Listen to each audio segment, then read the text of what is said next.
Nosotros hicimos una presentación directamente al Senado donde se estaba votando un proyecto de ley que tenía que ver con la aprobación del voto en adolescentes. Ese proyecto de ley establecía una diferencia entre que se votara entre los 14 y los 16 años para temas municipales y de los 16 a los 18 se pudiera votar, o sea, los 16 en adelante voto para presidenciales, parlamentarias o lo que fuere. Nosotros ese proyecto de ley lo informamos favorablemente. Y ese informe favorable no tenía que ver con una idea arbitraria de la Defensoría de la Niñez o de mí como defensora de la niñez, de decir sí, en realidad nos parece que puede ser, sino que más bien porque la evidencia internacional en términos de lo que se relaciona con la participación de jóvenes en procesos de elecciones tiene que ver con aspectos positivos de su desarrollo.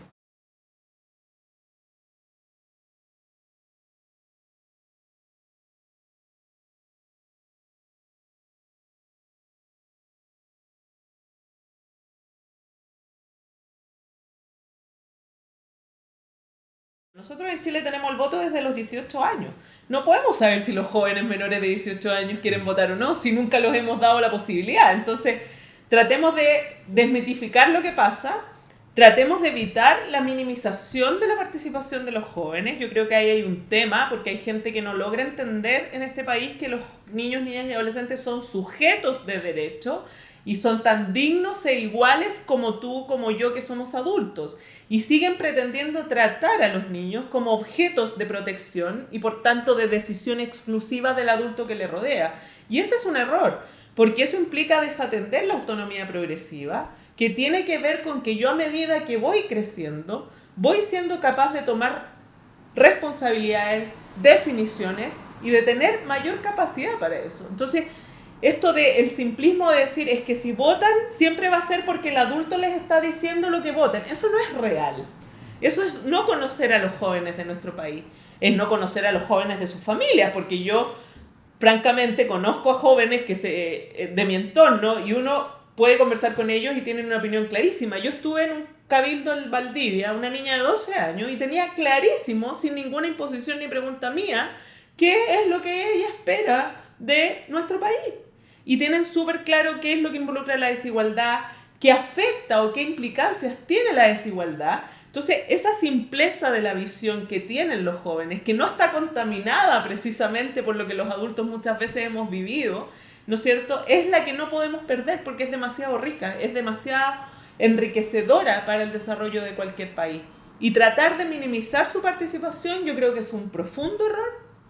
Creo que es fortalecer una lógica autoritaria, indebida, en términos de creer que ellos son ciudadanos de segunda clase.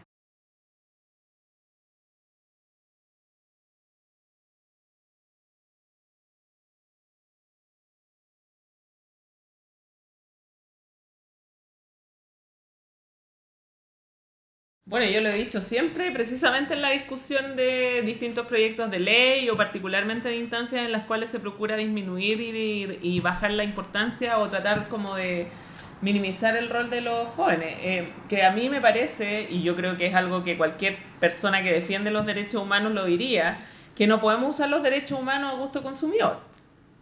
Porque cuando hablamos de derechos humanos, en relación a los niños, niñas y adolescentes, debemos asumir que como país nosotros ratificamos el año 90, hace 29 años, una convención que es la Convención sobre los Derechos del Niño.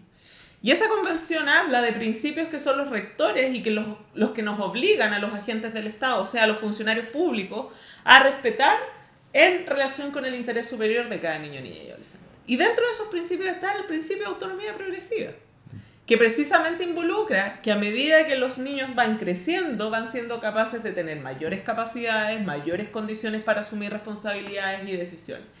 Entonces, a mí me causa bastante gracia, la verdad, cómo dejan muchísimo en evidencia a algunas personas, no voy a decir sectores, sino que más bien personas que tratan de utilizar la autonomía progresiva a conveniencia, ¿no? Entonces, cuando hablan de bajar la edad de la responsabilidad penal adolescente, que hay proyectos que han surgido, todos usan la autonomía progresiva, porque saben lo que hacen, porque obviamente están conscientes de lo que hacen, pero luego, cuando se trataba de aprobar la modificación a la Constitución, que hablaba de los derechos humanos de niños, niñas y adolescentes y de la autonomía progresiva, resulta que la rechazan porque, comillas, con mis hijos no te metas. Entonces, la autonomía progresiva no es que nos guste o no nos guste dependiendo de lo que yo quiero lograr, sino que tenemos que entender que los derechos humanos no tienen color político, no son de derecha ni izquierda, no tienen que ver con condiciones o intereses de lograr un puntito para una nota de prensa o para un grupo de elección determinado, sino que son anteriores a nosotros, por una definición que surge y un acuerdo que surge entre todos los estados del mundo, donde decimos, nos ponemos de acuerdo, y esto es el estándar de derechos humanos donde nosotros no debiéramos bajar.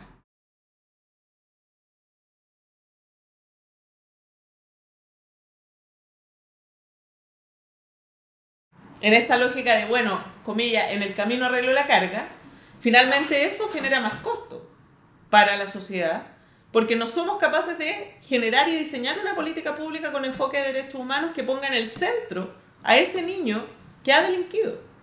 Porque gran parte de lo que nosotros observamos, y particularmente yo veo en el problema que tiene nuestro país hoy día, es que dejamos de ver a las personas como las relevantes. Y todo se burocratiza, todos son números, todos son estadísticas, pero yo lo decía cuando lo hice la presentación en la Comisión Interamericana. Cuando yo hablo de 400 niños víctimas, la cifra es súper fría, pero esas son caras, son nombres, son vivencias, son dolores, son sufrimientos, son necesidades de intervención y de protección, son necesidades de que el Estado responda, no como un asistencialista o paternalista o como yo te hago un favor haciéndote esto, porque el Estado no me hace favores a mí. No le hace favores a los niños cuando les tiene que brindar salud, educación. Lo que hace es cumplir su deber con una obligación jurídica que contrajo desde el año 90 al ratificar la convención. Y es lo mismo que pasa con los jóvenes que están vinculados a la responsabilidad penal adolescente. El Estado tiene el deber de resocializarlos, tiene el deber de rehabilitarlos y no ha sido capaz de hacerlo. Entonces, cuando hablamos de la reincidencia juvenil, y volvemos a la criminalización y de subirle las penas y meterlos más en la cárcel, es bien contradictorio porque en el fondo es la forma en la que el Estado, incapaz de responder a su primer deber, que es resocializar y rehabilitar, responde con más pena, con más cárcel y con más criminalización y exclusión.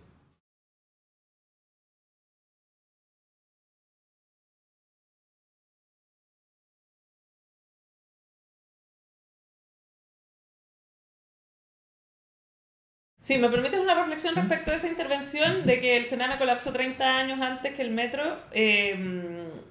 Yo creo que hay un tema ahí, que yo, de hecho, en este seminario donde expuse y recordé esa foto, les pregunté, no había espacio para que me respondieran, pero ¿qué nos pasó como sociedad que nos olvidamos de eso? ¿Qué nos pasa como sociedad que sale un informe del Comité de Derechos del Niño en junio del 2018 donde dice claramente que Chile ha violado grave y sistemáticamente los derechos humanos de niños, niñas y adolescentes bajo tutela del Estado, pero nadie se movilizó en las calles como nos ha movilizado esto? Y esa es una pregunta que nos tiene que afectar a todos, porque todos hemos sido parte de que no nos hemos movilizado con tanta fuerza, ni con tanto ahínco, ni con tanta dureza por esos niños, niñas y adolescentes. ¿Qué pasa ahí? Y yo creo que pasa que no los vemos como nuestros. No los vemos como cercanos, no los vemos como reales. Todavía hay gente, autoridades, parlamentarios que siguen hablando de los niños, niñas del Sename. Y los niños no son del Sename. Son niños de este país, como cualquiera de los niños que viven en nuestros entornos familiares y que no están en una institución del Sename. Entonces, el lenguaje también va construyendo realidades. Y ese lenguaje en relación con ellos lo que ha hecho no solo es estigmatizarlos, es donde todo el rato se les trata como delincuentes, porque yo he escuchado que todos más o menos los que queman cosas son del Sename, porque vuelven a decir del Sename. Pero ¿por qué se tiene esa liviandad para referirse a estos niños? Si estos niños tienen tantos derechos como cualquier niño que no esté en una institución de esas. Entonces, ahí también es un enojo que a mí me provoca la situación de cómo seguimos estigmatizando y criminalizando, donde además del daño que ya les hemos causado, porque al interior de estos lugares no reciben la protección debida de sus derechos fundamentales, como ha quedado de manifiesto a pesar de los intentos y mejoras que se han hecho, además resulta que los tratamos como criminales. Entonces, realmente este es un tema de la máxima atención, pero para todos, no solo para las autoridades, para ver cómo nos comprometemos con que esta movilización y estallido también ojalá se mantuviera para que las cosas de estos niños cambiaran de manera real.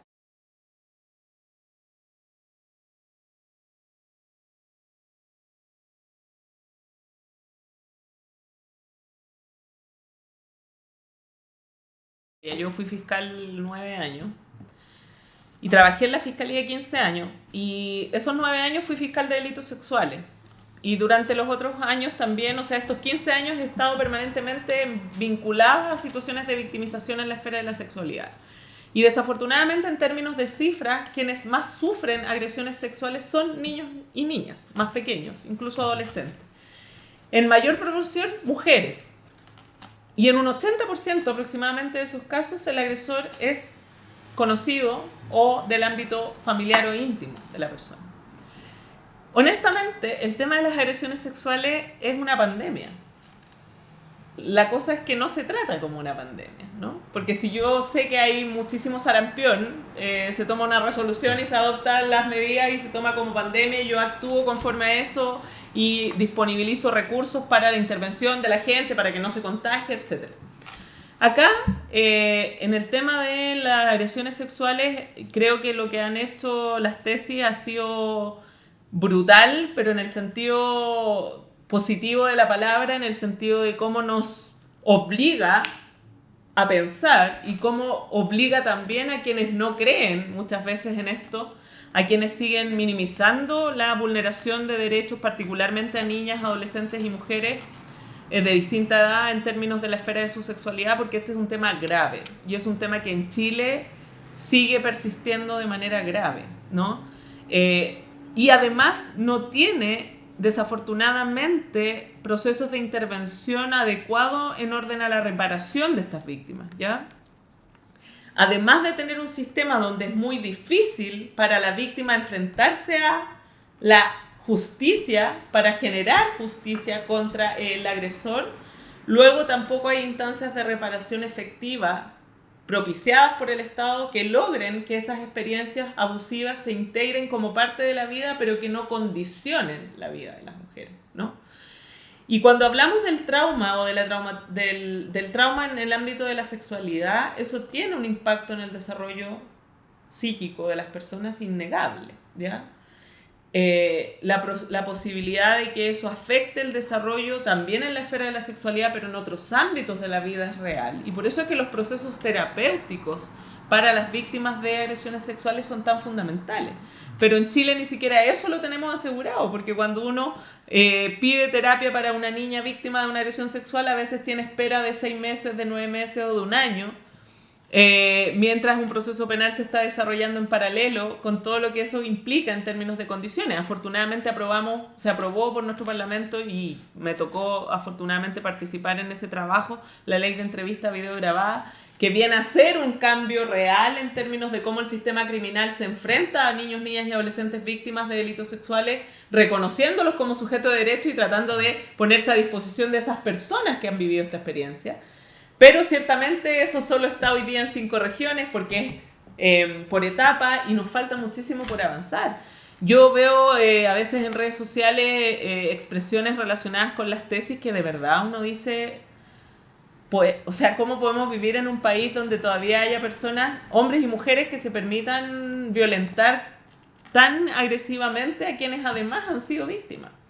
Y la verdad es que efectivamente esta es una situación que reviste la mayor gravedad. La vulneración y la violencia de género está teñida, yo diría, no solo con sangre por las víctimas de los femicidios, sino que también teñida muy fuertemente y principalmente por las agresiones sexuales, que no solo tienen que ver con la violación o el abuso propiamente tal, sino que con cómo desde una estructura favorecida también por un patriarcado malentendido o muchas veces abusivo, en definitiva se condiciona a las mujeres a tolerar y a obligarlas a tolerar expresiones sexistas, agresiones que son quizás menos violentas o menos contundentes en términos de lo que pudiera ser una violación indudablemente o un abuso físico, pero que siguen siendo igualmente violencia sexual.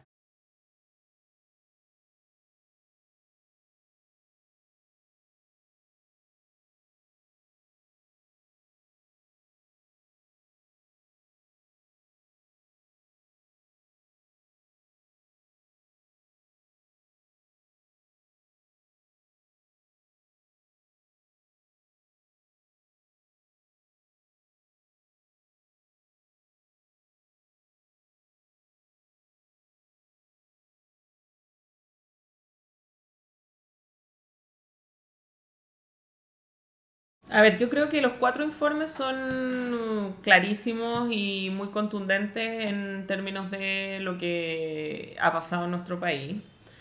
Y nosotros lo que hemos dicho como Defensoría es que además lo que vienen a hacer es a ratificar la información que nosotros, como organismo autónomo de derechos humanos y el propio Instituto Nacional de Derechos Humanos ya venía diciendo, digamos. O sea, acá el tema es que yo creo que un gobierno no necesita esperar que órganos internacionales le digan lo que está pasando, porque para eso tiene al interior de su país 2 organismos autónomos de derechos humanos que ya le estaban diciendo persistentemente que la actuación particularmente policial de Carabineros de Chile estaba excediendo con creces la legalidad, la proporcionalidad, la necesidad que exige nuestra Constitución y nuestra ley y los protocolos internos.